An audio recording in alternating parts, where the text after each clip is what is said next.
Jackson is an amazing, spunky, and adventurous little 5-year-old boy. He was diagnosed with leukemia at the age of 2.5. He was then treated for just about 3.5 years. He has done quite well with his treatment. The moment that the diagnosis was official for me, like, we had been in the hospital for 6 days at that point. They had gone through so many things with us. So having the official diagnosis for me was a little bit, okay, here we go. Like, let's get on the path to getting him better. It took a little while to sink in and to understand what he was going to go through for the next few years.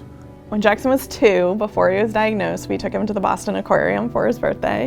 And at the end of the day, Matt took him into the store and said, "You can pick anything in the store that you want, Jackson." And he immediately walked up to the wall of penguins and picked up a pink penguin.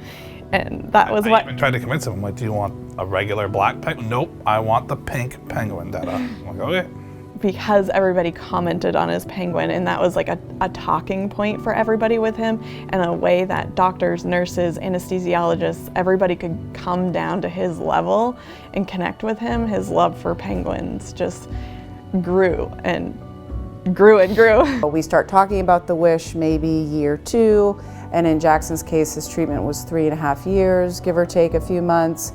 So he had plenty of time to think about what he might want to do, that he could look forward to, and then do the trip once his portacath was removed. And he's always said, "I want to grow up and be a penguin handler."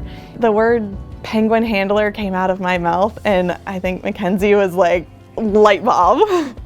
Seeing the car turn the corner, the limo, and the window came down and Jackson's little face came out, and you saw the excitement and the joy on that little boy's face. And then when he got out of the car and when they asked him how many penguins he had, and he saw all the bags and the things were out, and he said, "Well, I don't know anymore," because he could see how many penguins were in the bags. It was, and he put his little robe on.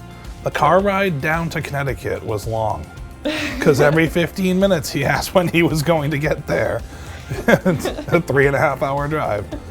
So he was very excited. He was so excited. I don't even know if he slept, because he could up not at 4:30 in the morning. wait to meet a penguin. Is that a penguin? This is a penguin. Hand that to you.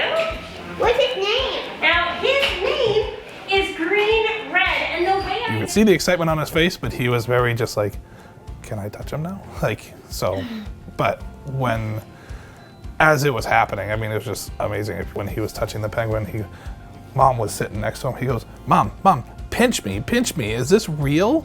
Like, he was just, thought he was in a dream, and he had an amazing time. My favorite part was watching his amazement. Even before he got to touch the penguin, you could just tell how engaged he was, like, and hanging on every word that the penguin handler was telling him and saying to him. It just really reminded me, like, how much passion he has. Doing the painting was the best part, Yeah. I think, for him, because he just, I don't know, he just loved watching it. The penguin would walk across the canvas and leave the footprints, and his giggles and his laughs were just, not just ha ha ha, you know, kind of like a fake little, he was just belly giggling and laughing. He loved it so much. I can't imagine as a parent what it would be like to have a sick child, and to know that child had that to look forward to. I think it would be worth all the money in the world to know that my baby was going to get up tomorrow and say, "Hey, I'm going to go to Disney," or "I'm going to go to the Lego factory," or "I'm going to go see a penguin." There's no amount of money you could give to help these children to have, like she said, that spark grow.